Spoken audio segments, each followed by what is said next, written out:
Britain wilts under near record temperatures and its very first extreme heat warning.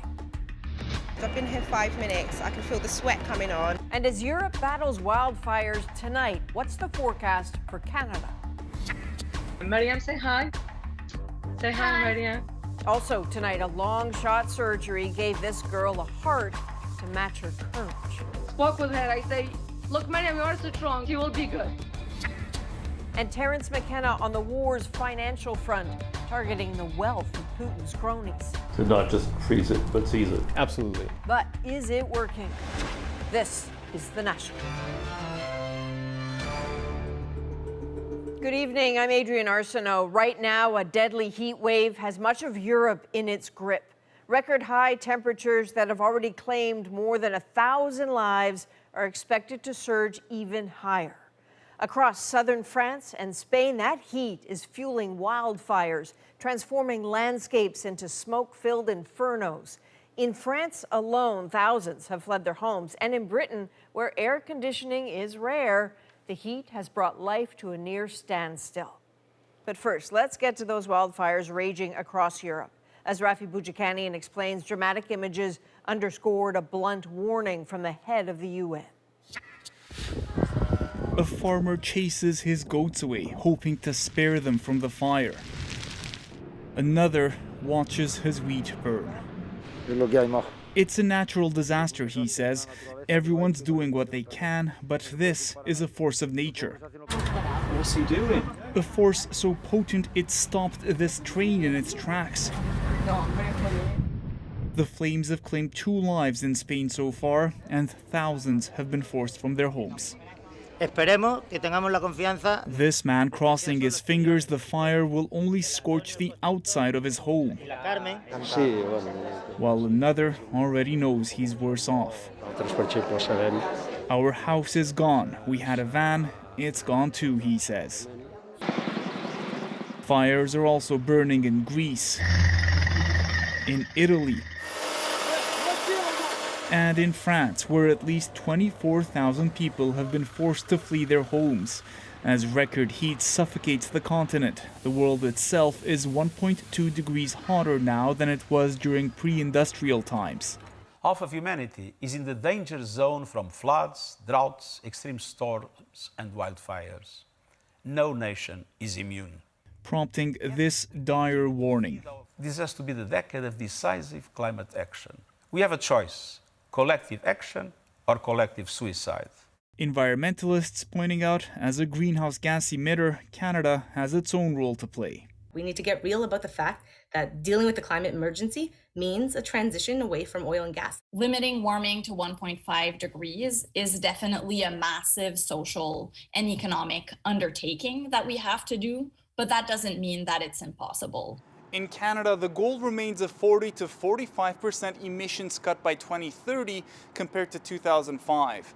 Today, the Environment Department started seeking consultations from the public on how to do that. Rafi Boudjikanian, CBC News, Ottawa. Now, Britain is also being hit by sweltering temperatures. For the first time ever, it's under an extreme heat warning. Margaret Evans shows us the widespread impacts of an unprecedented heat wave. The United Kingdom has been bracing itself for just this. The same kinds of blinding temperatures already afflicting continental Europe, now here too, and bringing with them plenty of woes. At Luton Airport outside London, flights were suspended when parts of the runway were reportedly softening. And many travellers hoping to ride the rails found their trains cancelled for fear the tracks might buckle in the heat. I managed to choose the worst day to go, the day on the heat wave. I've been here 5 minutes. I can feel the sweat coming on. I feel like I'm in a greenhouse right now. It's a rare thing on a sunny day in central London to find a free table outside for lunch. Not so today. Many clearly heeding advice to stay indoors. Experts say it's not just high temperatures setting this heat wave apart. It's the breadth of the country they're impacting. England's green and pleasant land, now tawny and parched. A record number of wildfires reported in both England and Wales. Climate scientist Nigel Arnell. Our record temperature so far was 38.7 degrees a couple of years ago. We're going to exceed that. And the high temperatures will be occurring over a very large area. So it's an unprecedented event. Climate change activists hope that the unprecedented nature of the UK's heat wave will encourage people who might have been ambivalent about global warming up to now to take it a little more seriously. But a recent poll of British Conservatives, currently in the process of choosing Britain's next Prime Minister, listed climate change as the least of their concerns. Arsenault says that's a problem. I think a lot of the discussion at the moment is about the short-term risks of doing something about climate change and not the longer-term benefits of having done something about climate change. Temperatures tomorrow are set to be even higher. So, Margaret, what's your sense about whether the attention surrounding this heat wave is going to make climate change more of a campaign issue in that leadership contest? Well, not in the way many climate activists would like, Adrienne. It is a subject of debate, but the question is whether or not, or the question they're asking is whether or not the British government should continue to try to meet its climate change targets, like reducing carbon emissions by 2050 to net zero. Some of the candidates, one of whom will be the Prime Minister of Great Britain, are actually pitting that against the cost of living crisis. One contender actually said tying yourselves into these targets was equivalent to economic disarmament. And one of the leading contenders said it's an issue that she thinks should be put, for now, on the back burner. And no pun intended, presumably. All right, thank you, Margaret. Margaret Evans in a steamy London. Now, so far this summer, most of Canada has been spared that kind of extreme heat.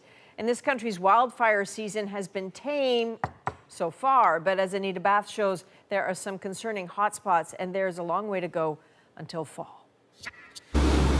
In Manitoba's northwest, smoke so thick it's hard for crews to fight the flames. But after 4 days of evacuations, some relief, as virtually all 2,000 residents are out of the fire-threatened Matthias-Colombe First Nation. So far, Canada's north has seen the worst of the wildfires. And though it's a better start to the week in the Yukon, many are still on alert. You just never know with a fire, right? Like it might be kind of keeping its distance, and then boom, something could change, the wind could change, or what have you, and what seemed maybe manageable all of a sudden becomes something out of control. A familiar concern in Lytton, BC, where there's fire around the community that was destroyed last year. It's threatened again as people try to rebuild. It's absolutely devastating. Our members have been through a lot in this past year. And to see the ones that weren't affected to be frontline affected now, it's really hard to see, I just have no words. But this summer is still bringing a big change of pace for much of the country. In mid-July last year across Canada, there were 226 uncontrolled fires. At the same time this year, just 9. To date, there have been nearly 1,700 fewer fires than we saw at this point in 2021.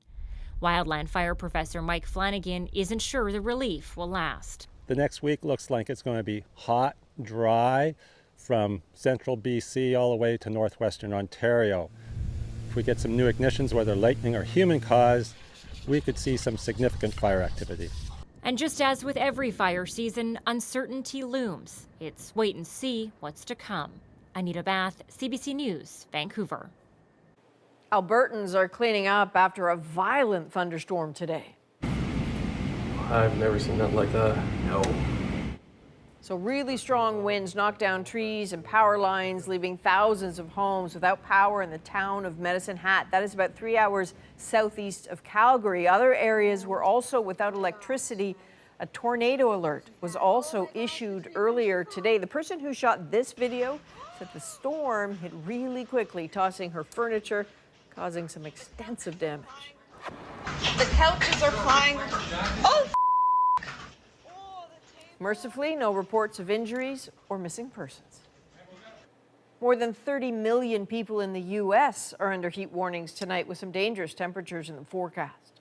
Hopefully it cools off soon. I'm tired of it. I don't like when it's too hot like this. That is in Wichita, Kansas, where tomorrow temperatures are expected to hit 41 degrees Celsius. Warnings are in effect for most of the central U.S., some of the Southwest, and extreme heat is also expected this week in parts of the Northeast. Now tonight, as monkeypox continues to surge in the United States, many Americans are frustrated with their government's response. And as Katie Simpson shows us, frustrated patients are now speaking out too. So my name's Matt. I have monkeypox. Matt Ford's experience with monkeypox has been seen hundreds of thousands of times on social media. Warning ahead, there are going to be some gross spots. He shared everything from the lesions to his excruciating pain, hoping it would get people to take the threat seriously. The pain was so intense that I had to go to my doctor and be prescribed narcotic painkillers just to be able to go to sleep. Ford is now completely recovered, and he's adding his voice to the growing concern around the U.S. government's response to the outbreak. There are deep systemic issues in the American public health system that we're seeing play out right now. Demand for the vaccine is outpacing supply. Testing has been slow, and treatment options can be hard to find. I think the window for getting control of this and containing it probably has closed, and if it hasn't closed, it's certainly starting to close. The former head of the Food and Drug Administration says the federal government failed to contain this because of its sluggish response. This is a slower moving virus, which is why we could have gotten control of this if we had been more aggressive up front. We made a lot of the same mistakes that we made with COVID with this. Anyone can get the illness through skin-to-skin contact, though the majority of cases have been diagnosed in men who have sex with men. Monkeypox has been confirmed in nearly all states, more than 1,800 cases so far, with New York City, San Francisco, and Washington, D.C. being the main hotspots. The top doctor in the Biden administration says more vaccines are coming and testing will be expanded, admitting it's been challenging. It would have been good to have had a lot more vaccines available early on. Could we have done better? Always. You never say we did perfectly. The Centers for Disease Control case count is likely low. As testing becomes more available, the numbers are expected to rise. Katie Simpson, CBC News, Washington. In Canada, there are now more than 500 cases of monkeypox, with the virus being reported in 5 provinces. Most are in Quebec, Ontario, and British Columbia, where vaccination efforts are underway. The current doses are coming from Canada's limited stockpile for use in high-risk areas, and negotiations are underway to obtain more from the vaccine's Danish manufacturer. Now, the United States has just launched a crisis service that advocates have long called for. It's a 3-digit hotline for mental health support. Calls for such a service in Canada have been just as loud. Marina von Stackelberg looks at the need and the reason for the holdup. Jennifer Hope says it's taking too long for Canada to bring in a phone line to help people in crisis like she once was. My first suicide attempt was at 14 years old. And you would think at 14 years old you would get all this kind of help, you know, the police, maybe a social worker, even a doctor to talk to. And I didn't get any of that at that time. A phone number with someone to talk to just launched in the United States. When you hear 988, think crisis and rescue. Like calling 311 to reach the city or 911 for an ambulance, 988 would be a simple 3-digit number, connecting someone struggling with suicidal thoughts instantly to trained mental health counselors. When people are in crisis, seconds count. Kathleen Finlay lost her father to suicide. She says there's a patchwork of support numbers across the country, including a national 24/7 one, but they're all 10 digits long. Imagine being in a mental health crisis and trying to locate a number. 988 is a 3-digit number, really easy to remember, really easy to dial. Parliament voted unanimously in 2020 to establish the 3-digit number. Health Canada says it still needs to plan for the amount of calls that will come in. Calls for help advocates think should be redirected from traditional emergency services. There's no need to have uniformed police officers, marked police cars. Jennifer Hope says if someone in crisis knows it isn't law enforcement on the other line, they may be more likely to pick up the phone. So the number is needed now. I think the longer we take, the more lives we're going to lose. The future of the mental health line actually rests with the CRTC. It says phone companies may need to modify their networks, even replace equipment. It's expected to make a decision on the 3-digit number later this year. Marina von Stackelberg, CBC News, Ottawa. So while there is, as she said, no three-digit number here in Canada to call, there is a place you can call. That's Talk Suicide Canada. It's formerly known as the Canada Suicide Prevention Service. It operates 24/7. Their number, it's still a long one, is listed on your screen. 1-833-456-4566. Emergency rooms in multiple provinces are still dealing with a crushing summer influx, including Montreal Children's Hospital, which went so far as to put out a public warning. Lorenda Redekop shows us the situation there now and at other hospitals across the country. A rare emergency alert at an emergency department. Added yesterday, now over. But this message remains. Non-urgent, non-serious illnesses are not meant for emergency rooms. That means for a child with an earache, pink eye, or bladder infection, go to a family doctor's office or walk-in clinic instead. We could register you, but if we're not going to see you for 12, 14, 16, 18 hours, that's pretty much the same thing as not seeing you. The issue in so many places, a surge in non-COVID patients, plus low staffing numbers. When it comes to volume, we're just seeing an awful lot of it. In Kingston, Ontario, they've capped the number of patients allowed at Hotel Dieu Hospital's urgent care centre to a maximum 120 a day. Many staff are off with the virus. So I think we had 50 off today, and we're seeing between 10 and 20 new staff cases every day. In Quebec City, staff who test positive are allowed to work if they can. In the BC interior, 4 rural hospitals closed their ERs over the weekend. The big worry is that one of these days we are going to hear about the case where the closures have meant somebody did not get to care at all, and we do see a death. And we are all very frightened of that. Her hospital in Clearwater, BC, has less than half the regular nursing staff. That's something Quebec's nurses union says it's been warning about for years. It's not a shortage, it's a hemorrhage of nurses. And when you have a hemorrhage, if you're in healthcare, you got to put pressure on the wound. And as long as we're treated miserably, nurses are going to keep bleeding. The hope is that a rising 7th wave won't bring an unmanageable rise in hospital patients. Lorenda Redekop, CBC News, Toronto.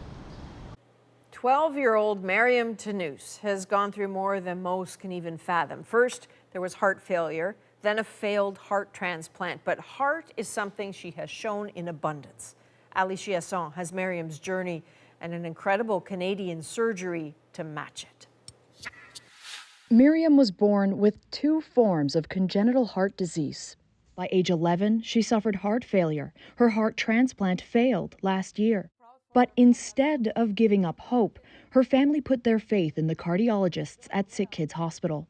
It was a really extremely long shot. Dr. Osami Honjo and his team decided they'll attempt the first total artificial heart transplant on the youngest patient ever in Canada. She was also the smallest. Based on her chest cavity size, it was really a tight fit. The doctors kept her chest open for 5 days. Once her blood pressure has stabilized and the pump flow got stabilized, we are able to close the chest. She was on mechanical ventilation for 16 days while her family prayed the device would take. To be honest, we're scared. I'm crying a lot in that time. Then her doctors uttered the words, "She's okay. She will be good."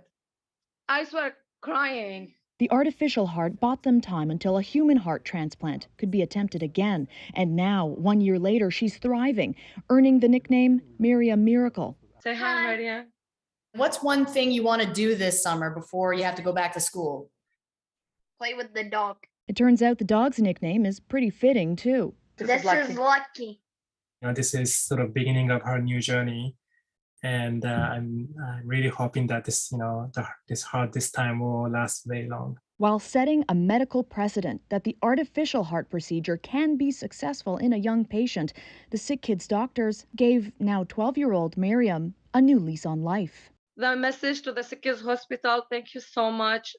Thank you, thank you, thank you for everything you did for us, to our family. Ali Chiasson, CBC News, Toronto. And Miriam's mom tells us that her first words coming out of the surgery were, "Can I go home to play now?" She's having a fantastic summer, swimming, soccer, and yep, playing with that dog. Up next, the supply shortage hitting construction sites across the country. They said, your concrete is going to be limited. I thought it was a joke.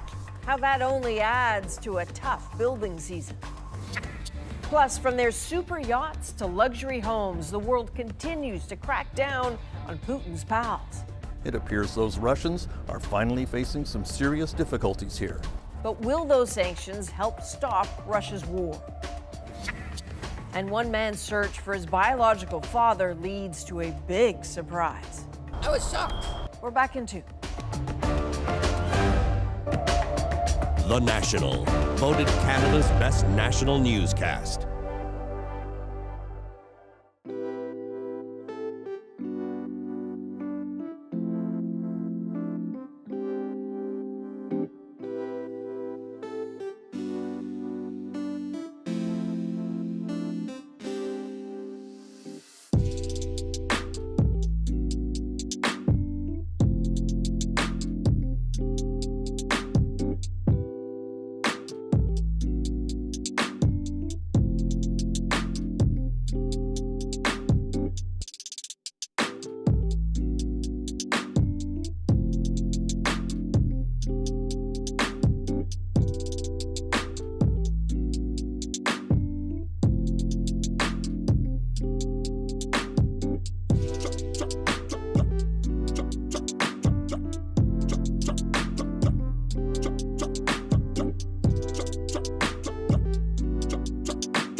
You are looking at a key member of the convoy protest in Ottawa, greeted by supporters today after his release on bail. Pat King must comply with several conditions, including leaving for Alberta within 24 hours. He must also not contact several named convoy organizers.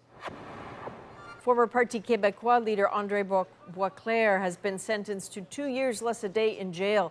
So that means he will serve his sentence in a provincial jail rather than a federal prison. The 56-year-old pleaded guilty last month to 2 sexual assault charges. They relate to separate cases in 2014 and 2015 involving 2 men who were in their 20s. Now, Patrick Brown announced today that he will run for re-election as the mayor of Brampton, Ontario. It has been the greatest privilege to serve the city over the last 4 years, and I'm looking forward to the next 4 years. We've done a... Brown had been a candidate for the leadership of the Federal Conservative Party, but he was disqualified earlier this month for breaking campaign financing rules. Brampton's local election is on October 24th. Now, the construction industry is facing yet another shortage. This time, it's not lumber, but cement that's in short supply, and it's causing some builders to make some hard choices. Elise Von Schiel has the details. It's already a busy summer for the crew at Apex, but there's one problem: finding concrete. There was the company that we supply us, they said, your concrete is going to be limited. What does that mean? You're not going to get as much concrete like you used to in the past years. I thought it was a joke.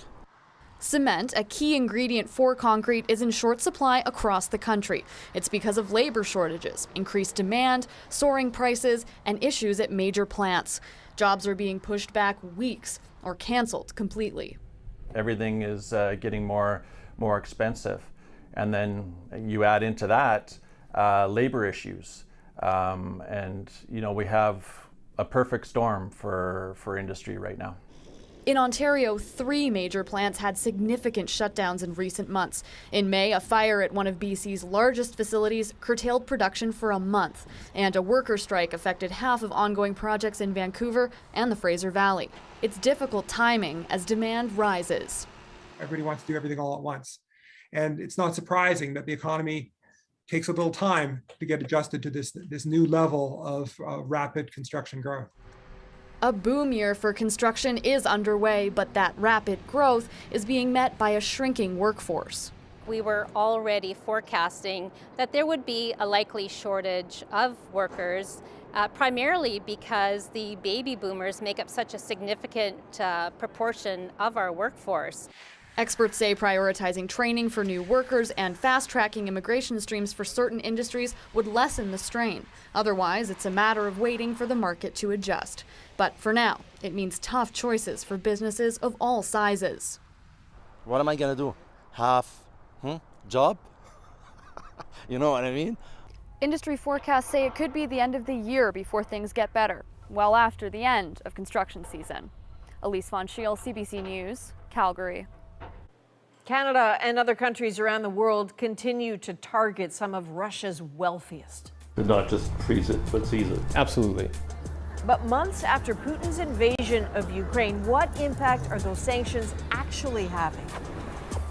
And later, taking swimming lessons out of the pool and right to the lake.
В современном мире невозможно вот так все, знаете.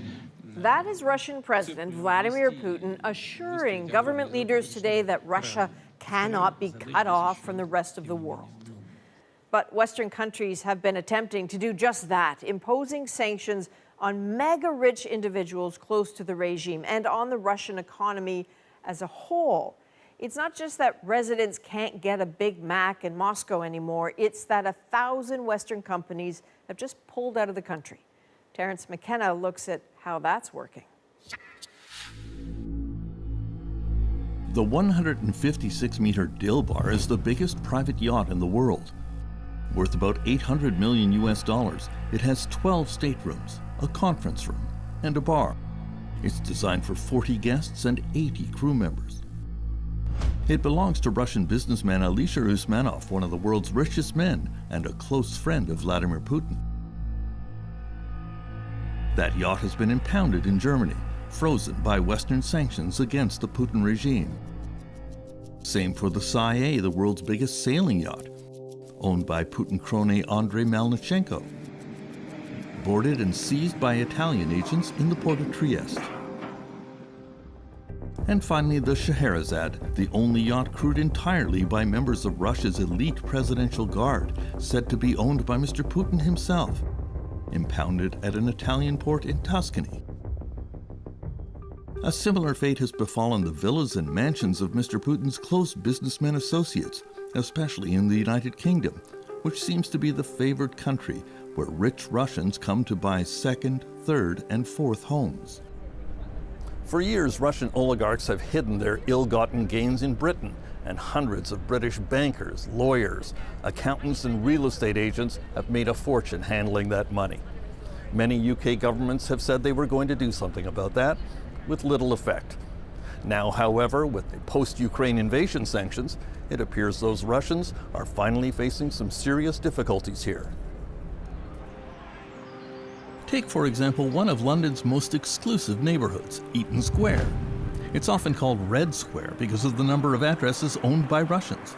This is up there in the top 3 most expensive squares in London. It's very popular with Russian oligarchs. American lawyer Jameson Firestone has spent years tracking the wealth of Russian business tycoons. Just 12 Russian oligarchs have about £800 million worth of real estate in the UK. So that gives you an idea of just how much money these guys are sitting on in property. Number 102 here was bought 8 years ago for about $24 million US by Andrei Goncharenko. Number 5 Belgrave Square around the corner, worth about $80 million, is owned by Putin crony Oleg Deripaska. It's impounded. Number 7A is a modest 6-story number worth about $90 million, apparently owned by Russian Roman Abramovich, who also owns this $200 million estate in nearby Kensington Palace Gardens, all impounded. Firestone is working to seize oligarchs' property and use the proceeds to help Ukraine. What we do is we try and sanction them as many countries as possible and box them in so that they break sanctions by, I don't know, paying their gardener or making sure their yacht is maintained, or they move their yacht to another company. And as soon as they do this, we can take their stuff. As Ukrainian refugees arrive in Canada and around the world, governments look to help them by not just freezing Russian property, but seizing it to pay their expenses. To cause the forfeiture. Finance Minister Chrystia Freeland has made Canada one of the first countries in the world to pass legislation to do exactly that. To help the people of Ukraine. And Jameson Firestone is pushing other countries to follow suit. And I go around lobbying in different governments for that. At this point, calling a lot of attention to what Canada is doing and saying, hey, look, this is an initiative. I think they're going to get it passed, and we should be paying attention to this, and we should be doing something similar. So not just freeze it, but seize it. Absolutely. Canada and other countries want to take the same approach to the approximately $350 billion of Russian central bank assets now frozen in foreign jurisdictions. So that's the thinking here, is grab this $350 billion as a starting point, so there's some money in the kitty, so to speak. Then there is the question of how much effect these post-invasion sanctions are having on the Russian economy itself. Russia is still taking in huge amounts of money from oil and gas sales, but can't spend a lot of that because of a freeze on Western goods and technology transfers. Russian automobile sales have been cut by 85%, The only cars for sale recently are these tiny old-school Ladas that now come without airbags or anti-lock brakes because there are none of the microchips required to make them work. All of the world's major car companies, along with 1,000 other Western companies, have pulled out of Russia. There is no sanctions in the world that may destroy any economy, even of Russia.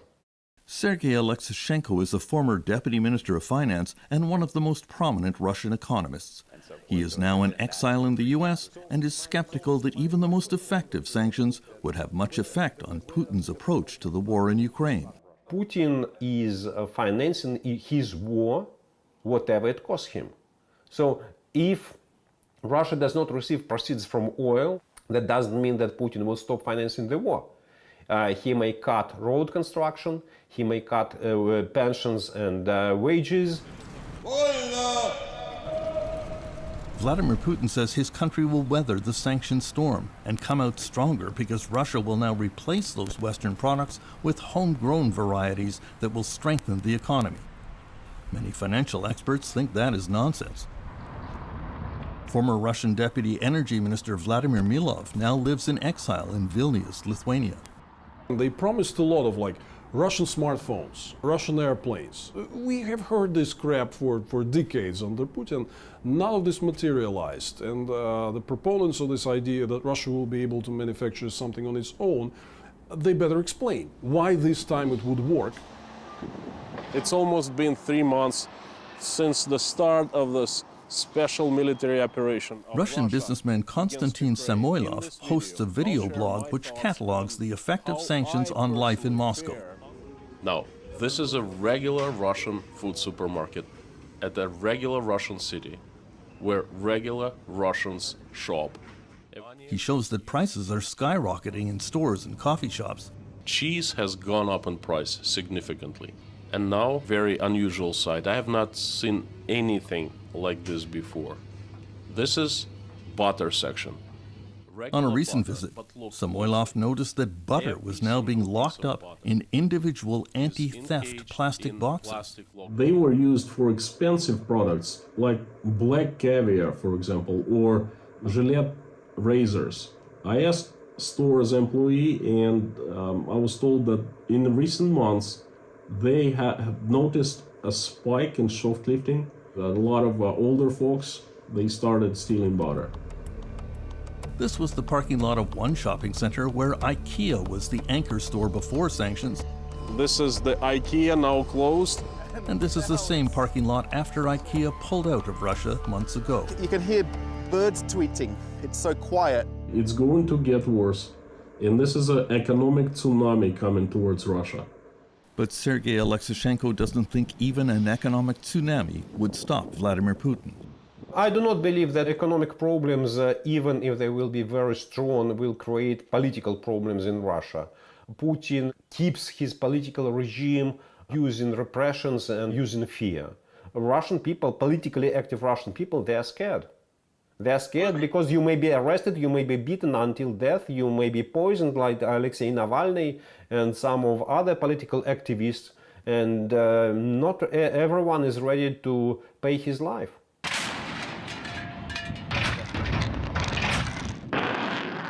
The hope was that Western sanctions would slow down Putin's war machine. But so far, there's little evidence that is working. The Russian missiles are still hitting Ukrainian cities like Kremenchuk. This shopping center was destroyed there last month, killing dozens. If sanctions do eventually bring more anti-government demonstrations in Russia, Putin is surely ready to meet them with even stronger repression. Terence McKenna, CBC News, London. And so, if sanctions alone aren't enough to change the calculus for Vladimir Putin and stop the war in Ukraine, what is? A Putin ally turned foe, Mikhail Khodorkovsky, has some insights. You can see Terence's interview with him, titled Putin's Oldest Enemy, on cbcnews.ca/The National and on our YouTube page. When we come back, a lesson in swimming safety. I ducked my whole head in the water and my whole body. Good on you. Taking and I lessons. didn't even plug my nose. Good on you. Taking lessons directly to the kids who need them. Next.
For many Canadians, learning to swim is considered a basic life skill, but not all kids have access to that training. Those in remote Indigenous communities have often been left out, putting them at much higher risk of drowning.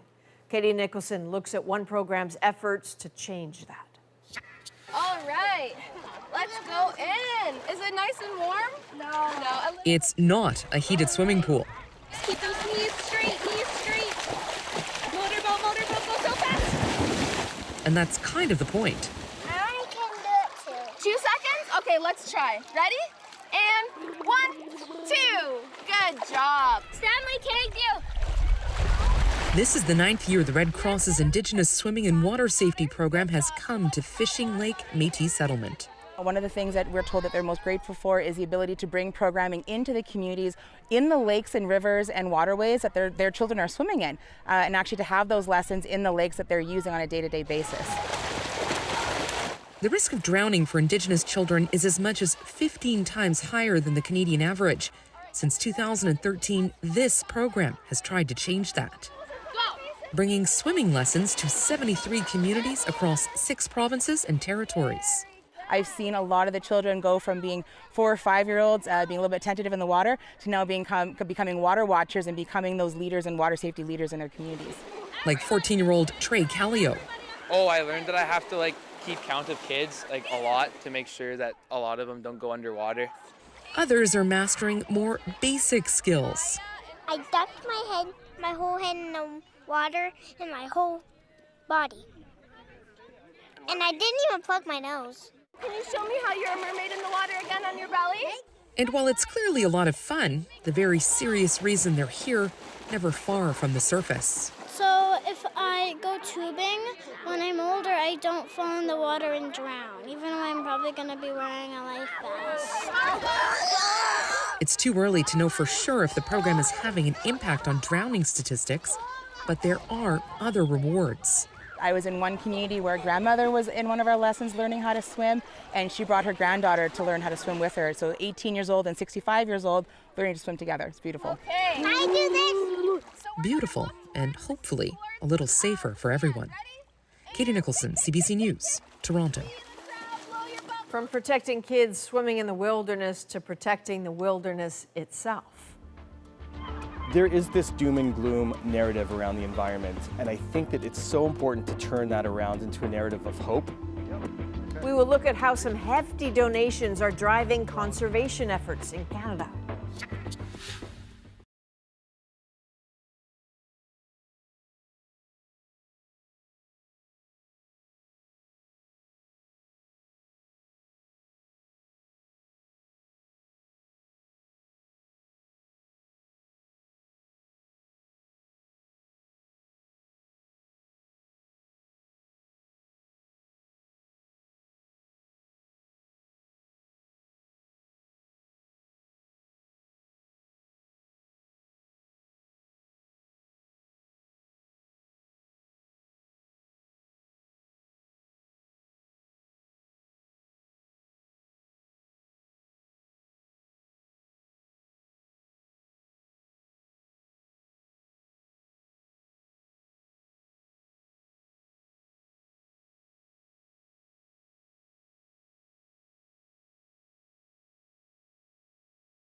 I'm Jamie Puisto, and tomorrow on CBC's daily news podcast, Front Burner, as interest rates rise to combat inflation, what might the economic impact look like for you and me?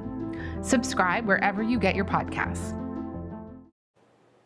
Hey, welcome back. With summer in full swing and with many Canadians taking advantage of the great outdoors, today we revisit a story about efforts to protect this country's wilderness. Lindsay Duncombe shows us how big money is helping out. Depending on the day in the stock market, Dax De Silva is almost a billionaire. There's lots of ways the tech entrepreneur could spend his money. His latest plan? Buy up land and give it away. In order to fight climate change, in order to protect species and ecosystems, conservation, we need to have more investment. De Silva recently donated $14.5 million to the BC Parks Foundation. It used the money to buy this, the French Creek estuary, where tens of thousands of eagles return each year. And this, the Pitt River watershed, home to salmon, grizzlies, and elk. The Parks Foundation says it will ensure neither parcel of land will ever be developed. These are critical habitats, and we have to start protecting these areas. Dax De Silva is the founder and CEO of Lightspeed. De Silva made his multi-millions on a retail point-of-sale system. Welcome to the Las Piedras River. This is all the new land protected by... He recently stepped down as CEO of Lightspeed while staying on his chair to focus on his environmental organization, supporting conservation projects in Canada and around the world. De Silva's activism started long before his tech success. In the 90s, a teenage De Silva protested old-growth logging at Clayoquot Sound. Conservation efforts by billionaires go back to the time of the Rockefellers. The oil-rich industrial magnates helped develop much of the U.S. national park system. These days, some of the largest private conservation efforts on the planet are in Chile and Argentina, led by Christine Tompkins and her late husband Douglas. They made a fortune in clothing manufacturing. She was the head of Patagonia. He owned the North Face. Since they started buying land in the 1990s, they have created 13 new national parks and expanded 4 others.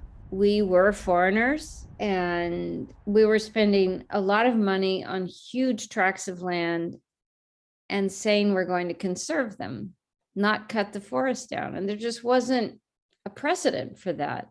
It took decades to get local communities and governments on side. You're confronting a development model and conservation, and they inherently and will always conflict.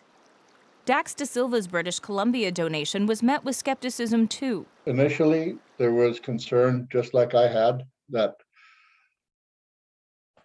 it's involving BC Parks, and oh no, they're going to try and stop us from practicing our traditional ways.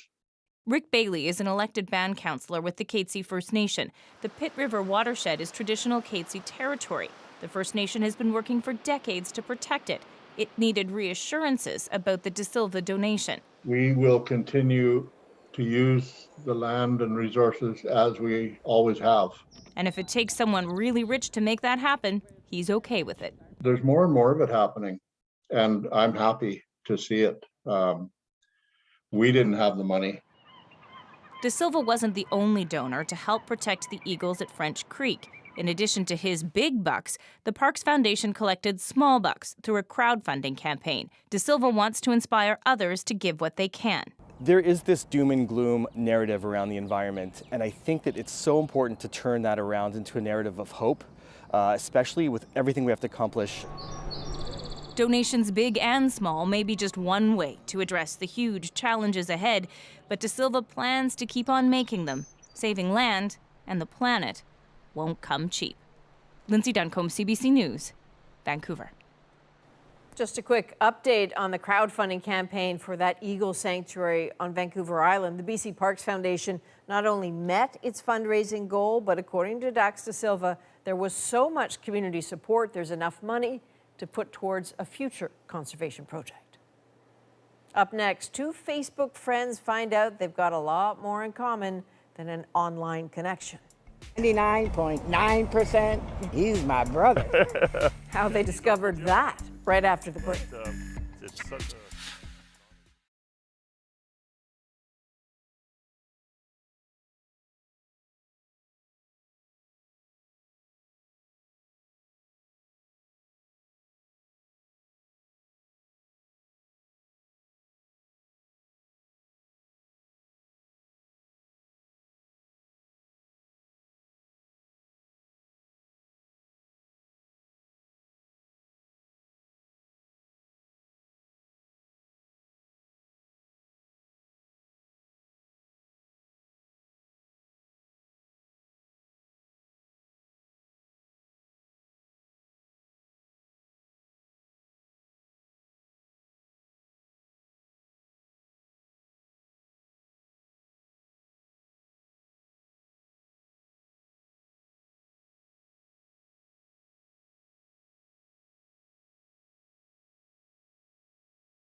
So these two, Don Martell and Joe McPartland, both work in the wedding industry. So they were Facebook friends, just Facebook friends, until Joe went looking for his biological father. And that is when everything changed.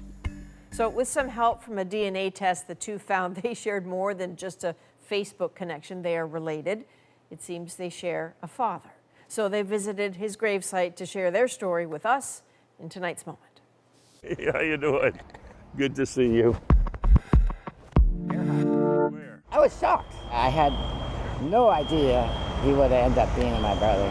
So my friend who's an expert in Ancestry.com, he walked me through it. Well, we got the test results on a gradual basis over a period of weeks, but all of a sudden the name Martell showed up. Well, then Don took the test, and how did your results come back? 99.9%, he's my brother.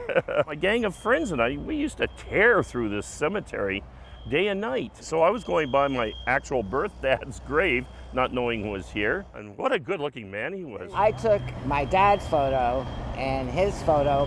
My dad died at 32. I took him at 55, put them right next to each other, and I mean, you could tell he's his son. I can't wait to get to know him better, get together with him, and I got a brother in town. The Martell side of the family was elated. They said if Aunt Janine was alive, we'd be throwing a party. And we will be. And we will be, that's right. And they'll probably be working together. So Joe officiates weddings, and his brother, Don, is a wedding photographer. That's how they met. That's how they became the Facebook friends, and now the brothers. That is a national for July the 18th.